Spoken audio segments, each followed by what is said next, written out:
বর্বরোচিত নৃশংসতার প্রতিবাদ এবং নির্যাতিত ফিলিস্তিনিদের প্রতি সংহতি প্রকাশ করে র্যালি করেছে বিএনপি। এর আগে সমাবেশের শুরুতে ফিলিস্তিনিদের জন্য দোয়া করেন। সমাবেশে সভাপতিত্ব করেন ঢাকা মহানগর দক্ষিণ বিএনপির সভাপতি রফিকুল আলম মজনু ও ঢাকা মহানগর উত্তর বিএনপির সভাপতি আমিনুল হক প্রমুখ। রফিকুল আলম মজনু বলেন, আমাদের এই র্যালি এ প্রতিবাদ ইসরায়েলের বিরুদ্ধে, আমাদের সংহতি নির্যাতিত নিপীড়িত গণহত্যার শিকার ফিলিস্তিনি জনগণের পক্ষে। এছাড়াও তিনি আরো বলেন, আমরা মুসলমান, আমরা সকলেই এই বাংলাদেশের মানুষ। জাতীয়তাবাদী শক্তিকে যারা বিশ্বাস করে তারা সকলেই ঐক্যবদ্ধভাবে এই হত্যাকাণ্ডের নিন্দা জানায়।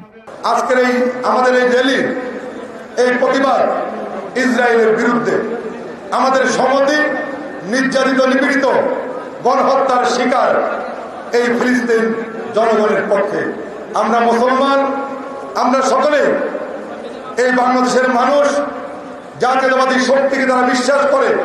আমরা সকলে ঐক্যবদ্ধ হবে এই হত্যাকাণ্ডের আমরা তীব্র নিন্দা জ্ঞাপন করি এবং সারা বিশ্বের যাদের যে মুসলিম রাষ্ট্রগুলো তাদেরকে অনুরোধ করব এবং জাতিসংঘকে অনুরোধ করব, আজকে যেই ফিলিস্তিনি জনগণের উপর যে নির্যাতন, যেই গণহত্যা, অনতিবিলম্বে হত্যাকে বন্ধ করার জন্য আমরা অনুরোধ করছি।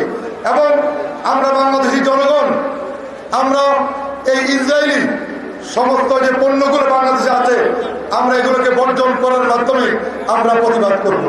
র্যালিতে ঢাকা দক্ষিণের বিএনপির নেতাকর্মীরা দলীয় পতাকার পাশাপাশি ফিলিস্তিনের পতাকা প্রদর্শন করেন। একই সঙ্গে তারা দখলদার দেশ ইসরায়েলি পণ্য বর্জনের দাবিতে স্লোগান দিয়ে প্রতিবাদ করেন।